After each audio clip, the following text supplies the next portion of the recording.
Hello साथीहरू, स्वागत छ तपाईहरू सम्पूर्णलाई तपाईहरूको आफ्नै युट्युब च्यानल नेपाल नलेजमा।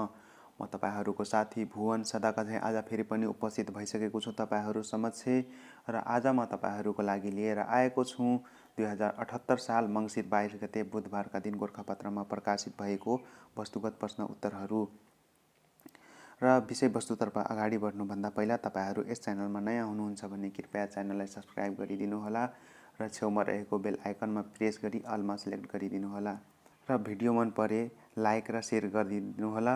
र अब हामी आफ्नो विषयवस्तुतर्फ अगाडि बढ्न चाहन्छौँ। प्रश्न नम्बर 1 मा रहेको छ, सन् 2021 को बालोन डीआर अवार्ड जित्न सफल फुटबलर को हुन्? लियोनल मेसी हुन्।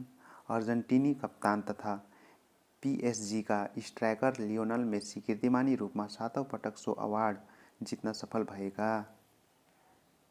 बालोन डीआर अंतर्गत महिला तर्फको उपाधि बार्सिलोना की एलेक्सिया पुटेलासले जितेकी। बायर्न म्युनिख का Robert Lewandowski striker for the year घोषित भएका। बार्सिलोना का स्पेनिश मिडफिल्डर पेड्री गोन्जालेज सन् 2021 को उत्कृष्ट युवा खेलाडी घोषित भएका। इटाली का गोलरक्षक जियानलुगी डोनारुमा यासिन ट्रफी प्राप्त गर्न सफल भएका। वर्षको उत्कृष्ट क्लब चेल्सी घोषित भएको। प्रश्न नम्बर 2 मा रहेको छ, हाल विश्वकै सबैभन्दा अग्ली महिलाका रूपमा गिनिज बुक वर्ल्ड रेकर्ड राख्न सफल महिला को हुन्? रुमेसिया गेल्गी हुन्, जुन टर्कीका हुन्। 24 वर्षीय गेल्गीको उचाइ 7.07 फिट रहेको। उनी अहिलेसम्मकै विश्वको सबैभन्दा अग्ली जीवित महिला भएको बताइएको। यसअघि यो उपाधि चीनको 7 फिट 7 इन्च अग्ली यासो देफेनको नाममा रहेको। उनको 40 वर्षको उमेरमा निधन भएको। प्रश्न नम्बर 3 मा रहेको छ, बेलायतको लन्डनबाट प्रकाशित हुने प्रसिद्ध म्यागजिन द बैंकरद्वारा प्रदान गरिएको the banker of the year Asia 2021 बाट सम्मानित हुने नेपाली बैंक कुन हो? NMB bank. चीन, भारत, हङकङ, दक्षिण कोरिया र जापान जस्ता देशका प्रतिस्पर्धीलाई पछि पार्दै एनएमबी एसियाकै उत्कृष्ट बैंक घोषित भएको। एनएमबी बैंकले the bank of the year 2021 award पनि जितेको। प्रश्न नम्बर 4 मा रहेको छ, 12औं राष्ट्रिय जनगणनाको नारा के रहेको छ? 12औं राष्ट्रिय जनगणनाको नारा मेरो गणना मेरो सहभागिता रहेको छ। 2078 साल कार्तिक 25 देखि मङ्सिर 9 गतेसम्म देशभर कार्तिक 25 देखि सुरु भएको 12औं श्रृङ्खलाको राष्ट्रिय जनगणनामा लिपुलेक, लिम्पियाधुरा, कालापानी र छुटपुट घरपरिवार बाहेक 100% जनसङ्ख्या जनगणनामा सहभागी भएका केन्द्रीय तथ्याङ्क विभागले जनाएको। करिब 2 महिनाभित्र जनगणनाको प्रारम्भिक नतिजा सार्वजनिक गर्ने, यस्तै 1 वर्षभित्र जनगणनाको मुख्य तथ्याङ्क समेटिएको राष्ट्रिय प्रतिवेदन तयार गर्ने साथै विषयगत प्रतिवेदन भने राष्ट्रिय प्रतिवेदन सार्वजनिक गरिएको वर्ष दिनभित्र सार्वजनिक गर्ने विभागले जनाएको।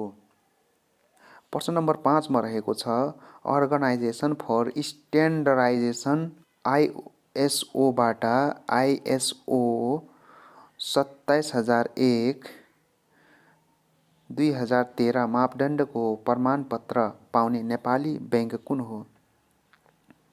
NIC Asia bank. आइएसओ 27001 मापदण्डको आवश्यकता अनुसार नेपालले आफ्नो ग्राहकको व्यक्तिगत विवरण एवं अन्य जानकारीको सुरक्षामा निरन्तर सुधार गर्ने प्रतिबद्धता एवं त्यस्ता विवरणको सुरक्षाको सुनिश्चितता देखाए बापत प्रमाणपत्र प्राप्त गरेको। प्रश्न नम्बर 6 मा रहेको छ, रामेछाप र ओखलढुङ्गाको सीमामा बग्ने लिखु नदीमा निर्मित लिखु 4 जलविद्युत आयोजनाको विद्युत उत्पादन क्षमता कति रहेको छ? 52.4 मेगावाट रहेको छ। 2078 मङ्सिरमा राष्ट्रिय प्रसारण लाइनमा जोडिएको रामेछापको उमाकुण्ड गाउँपालिका 7 भुजी र ओखलढुङ्गाको खिजी देम्बा गाउँपालिकाको बीचमा बग्ने लिखु नदीको पानीलाई बिमिरे भन्ने स्थानमा बाँध बनाई 4.24 किलोमिटर लामो भूमिगत सुरुङ मार्फत खिजी देम्बाको रागनी फेदीमा निर्माण भएको उत्पादन गृहमा खसालिएको।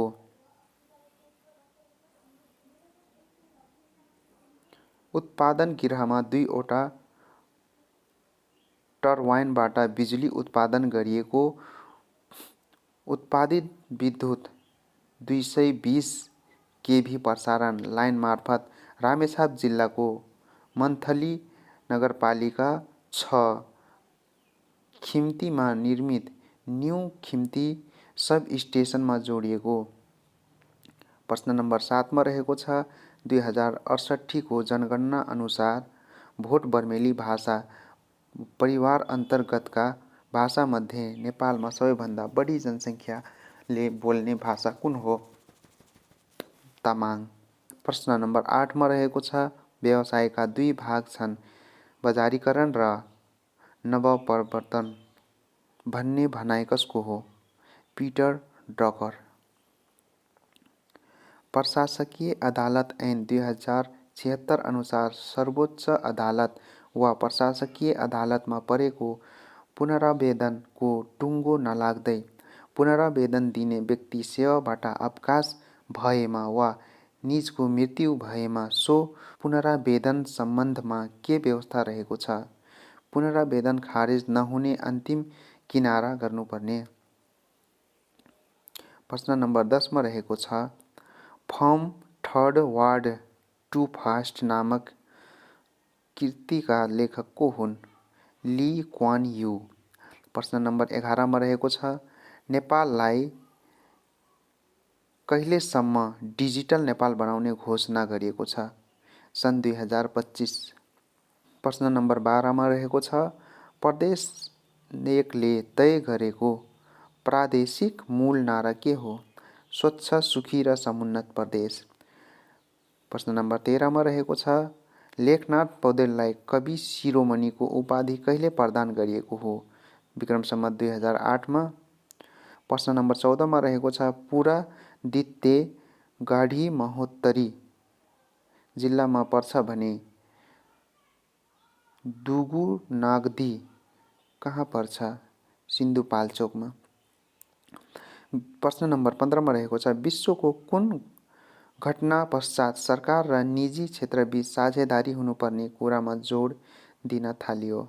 सन् 1930 को आर्थिक मन्दी। प्रश्न नम्बर 16 मा रहेको छ अति महत्त्वकाङ्क्षीले देवतालाई पनि पतन गराउँछ भन्ने विचारक को हुन्? शेक्सपियर।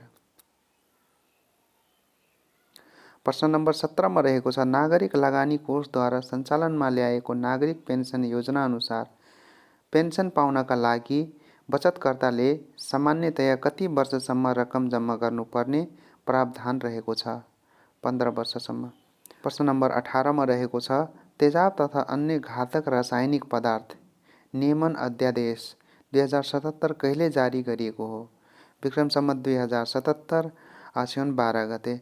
अध्यादेशमा एसिड आक्रमण गरेमा 20 वर्षसम्म कैद सजाय सहितको प्रावधान रहेको। एसिड आक्रमण गर्नेको सम्पत्ति रोक्का गरेर पीडितलाई तुरुन्तै क्षतिपूर्ति उपलब्ध गराउने एवं अनुहार, आँखा, नाक, कान, घाँटी तथा संवेदनशील अङ्गमा क्षति पुगेमा पीडकलाई 20 वर्षसम्म कैद सजायको व्यवस्था अध्यादेशमा रहेको। शरीरको कुनै पनि भागमा एसिड परे मात्रै पनि 10 वर्ष सजाय भुक्तान गर्नुपर्ने व्यवस्था अध्यादेशमा भएको। एसिड बिक्रीका लागि जिल्ला प्रशासन कार्यालयबाट अनुमति पत्र लिनुपर्ने, हरेक वर्ष अनुमति पत्र नवीकरण गर्नुपर्ने, अन्य पेय पदार्थको बोतलमा एसिड राख्न नपाइने व्यवस्था पनि अध्यादेशमा रहेको सिल गरिएको बोतलमा मात्र एसिड बेच्न पाइने र खुला रूपमा बिक्री वितरणमा पूर्ण बन्देज गर्ने अध्यादेशले व्यवस्था गरेको। विक्रेताले आफूले ल्याएको एसिडको परिमाण खुल्ने परिचयपत्रको फोटोकपी समेत राख्नुपर्ने। एसिड आक्रमण गर्नेको सजाय मिनाहा गर्न नपाइने। एसिड आक्रमणका मुद्दालाई अदालतले प्राथमिकतामा राखेर किनारा लगाउनुपर्ने। आक्रमणकारीबाट उपचार खर्च गराउनुपर्ने। जरिवाना बापतको रकम अदालतबाट फैसला भएको मितिले 35 दिनभित्र दाखिला नगरे अपराधीको सम्पत्तिबाट असुली गर्नुपर्ने व्यवस्था अध्यादेशमा रहेको। प्रश्न नम्बर 19 मा रहेको छ, नेपालमा विद्युतीय भुक्तानी प्रणालीको सुरुवात गर्ने पहिलो बैंक कुन हो? Neville bank. प्रश्न नम्बर 20 मा रहेको छ, लोकसेवा आयोगले कहिलेबाट लागू हुने गरी अप्राविधिक तर्फका राजपत्र अनाङ्कित प्रथम श्रेणी नायक सुब्बा र द्वितीय श्रेणी खरिदार पदका लागि प्रवेश परीक्षाको व्यवस्था गरिएको हो? आर्थिक वर्ष 2072-73। लोकसेवा आयोगले राजपत्र अनाङ्कित तृतीय श्रेणी अर्थात् शाखा अधिकृत अप्राविधिक पदका लागि यसअघि नै 2 चरणमा परीक्षा सञ्चालन गर्दै आएको छ। प्रश्न नम्बर 21 मा रहेको छ, विजार्ड अफ नट भनी क्यानाडाका सर वाल्टर स्कटलाई चिनिन्छ भने अङ्कल हो भनी कसलाई चिनिन्छ? हो ची मिन्ह, भियतनाम। प्रश्न नम्बर 22 मा रहेको छ, मुलुकबाट सबै प्रकारका बाल श्रम अन्त्य गरी बाल श्रम रहित राष्ट्र बनाउने उद्देश्य अनुरूप बाल श्रम निवारण राष्ट्रिय गुरु योजना 2075 देखि 2085 कहिलेदेखि लागू गरिएको छ? विक्रम सम्वत 2075 श्रावण 1 देखि। विक्रम सम्वत 2075 अषाढ 24 को मन्त्री परिषदले स्वीकृत गरी श्रावण 1 देखि लागू भएको यो गुरु योजनाले विक्रम सम्वत 2079 सम्ममा अमर्यादित र निकृष्ट बाल श्रम र योजना अवधिमा सबै प्रकारका बाल श्रम अन्त्य गर्ने लक्ष्य लिएको। प्रश्न नम्बर 23 मा रहेको छ, केन्द्रीय तथ्याङ्क विभागद्वारा पहिलो पटक गरिएको राष्ट्रिय आर्थिक जनगणना अनुसार जागिरेका रूपमा कार्यरत कर्मचारीले औसत मासिक तलब कति रहेको छ? 20,543। प्रतिवेदन अनुसार देशभर 17,09,000 व्यक्ति विभिन्न सङ्घ-संस्थामा तलब पाउने गरी संलग्न रहेका। संस्थाको प्रकृति अनुसार मासिक औसत तलबमा पनि व्यापक अन्तर देखिएको। ठूलो संस्थामा कार्यरत कर्मचारीको मासिक तलब औसतमा 26,700 रुपियाँ, मध्य किसिमका संस्थामा कार्यरतको 25,800 तथा साना प्रकृतिका संस्थामा कार्यरत कर्मचारीको मासिक औसत तलब 16,768 रुपियाँको। ठूलो संस्था र लघु प्रकृतिका संस्थाका कार्यरत कर्मचारीको मासिक तलब अन्तर नै 10,000 रुपियाँ भन्दा बढी रहेको। प्रतिवेदन अनुसार वार्षिक 4 खर्ब 21 अर्ब 31 करोड रुपियाँ तलब बापत खर्च भएको देखिएको। यद्यपि अध्ययनमा समेटिएका त्यस्ता संस्थाले आर्जन गरेको कुल आम्दानीमध्ये तलबको हिस्सा निकै कम रहेको। देशैभर गरी प्रतिवेदनले समेटेका 2,19,300 संस्थाले वार्षिक 24 खर्ब 86 अर्ब 11 करोड आम्दानी गरेको पाइएको। त्यसमध्ये तलबसहित त्यस्ता संस्थाको वार्षिक खर्च 17 खर्ब 83 अर्ब 35 करोड रुपियाँ रहेको। बाँकी 7 खर्ब 2 अर्ब 75 करोड रुपियाँ नाफा आर्जन गरेको प्रतिवेदनले औल्याएको। कुल आर्जनमध्ये नाफाको हिस्सा 28.3% रहेको। त्यस्तै तलब बापतको खर्च भने 16.9% मात्र रहेको। अर्थात् कर्मचारीको तलबभन्दा त्यस्ता संस्थाले गरेको नाफा 2 खर्ब 81 अर्ब रुपियाँ बढी रहेको। अध्ययनमा विभिन्न 21 वटा क्षेत्रलाई वर्गीकरण गरी त्यसै अनुसार तथ्याङ्क सङ्कलन गरिएको। त्यसमध्ये दर्ता भएर सञ्चालनमा आएका संस्थाले वार्षिक 4 खर्ब 6 अर्ब र दर्ता नभई सञ्चालनमा रहेका उद्योग संस्थाले वार्षिक 14 अर्ब 84 करोड रुपियाँ तलब खर्च गरिएको देखाएको। प्रश्न नम्बर 24 मा रहेको छ, नेपाल प्रज्ञा प्रतिष्ठानबाट अमरकोशको प्रथम संस्करण कहिले प्रकाशित भएको हो? विक्रम सम्वत 2026 मा ऐतिहासिक महत्त्वको अमर ग्रन्थ अमरकोशको दोस्रो संस्करण 2077 प्रथम संस्करण प्रकाशित भएको 51 वर्षपछिमा प्रकाशित भएको। प्रश्न नम्बर 25 मा रहेको छ, पछिल्लो पटक प्रकाशित एक प्रतिवेदन अनुसार सबैभन्दा बढी इन्टरनेट प्रयोगकर्ता भएको राष्ट्र कुन हो? चीन।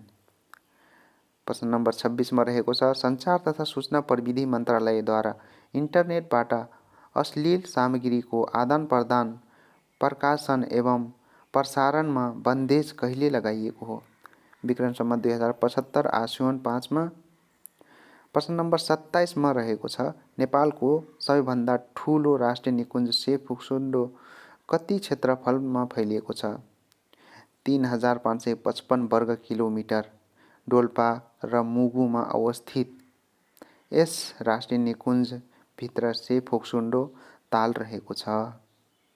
हस्त साथीहरू, आजको गोरखापत्रमा प्रकाशित वस्तुगत प्रश्न उत्तरहरू यति नै रहेको छ। अर्को भिडियोमा हामीले विषयगत प्रश्न उत्तरहरू लिएर उपस्थित हुनेछौँ।